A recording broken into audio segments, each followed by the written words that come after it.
मुन्ना खेत में काम कर रहा था, तभी उसे एक छोटा सा एटीएम मशीन मिलता है। मुन्ना उसे देखने लगा और सोचा, मेरे पास तो इतने पैसे ही नहीं हैं, मैं इस एटीएम का क्या करूंगा। कोई नहीं, मैं इसे घर लेकर चलता हूँ, कभी ना कभी तो यह काम जरूर आएगा। उसके बाद मुन्ना उस एटीएम मशीन को घर में लाकर रख देता है और खाना खाने चला जाता है। वह देखता है कि घर में थोड़ा भी राशन नहीं है और खाने को कुछ नहीं बचा। मुन्ना बहुत उदास हो जाता है और सोचता है, काश कुछ खाने को मिल जाता। तभी उसे एटीएम मशीन से रोशनी निकलती है और ढेर सारा खाना मुन्ना के सामने आ जाता है। मुन्ना कुछ समझ नहीं पाया, लेकिन उसे भूख लगी थी, इसलिए वह खाना खाने लगा। खाना खाने के बाद उसने सोचा, अगर मेरे पास थोड़े पैसे होते तो मैं घर की मरम्मत कर लेता। उसके बाद एटीएम मशीन से रोशनी निकली और मुन्ना का घर एक सुंदर बंगला बन गया। मुन्ना एटीएम से रोशनी निकलती देखकर समझ जाता है कि यह सब एटीएम मशीन का कमाल है। मुन्ना बहुत अमीर हो गया और खुश रहने लगा, लेकिन उसकी खुशी पर एक रेड बुल की नजर पड़ गई। रेड बुल गांव का माफिया था। वह मुन्ना के घर जाता है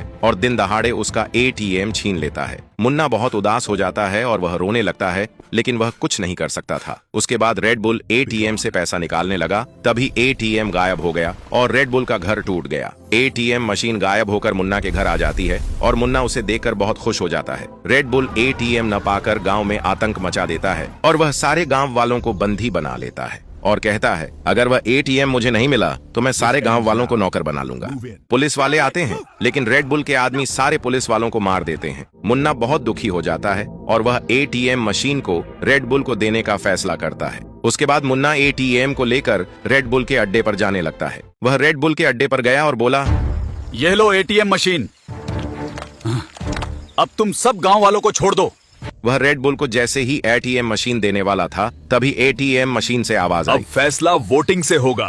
अगर आप चाहते हो कि मैं मुन्ना के पास जाऊं तो कमेंट में मुन्ना लिखो, और अगर आप चाहते हो कि मैं रेड बुल के पास जाऊं तो कमेंट में रेड बुल लिखो।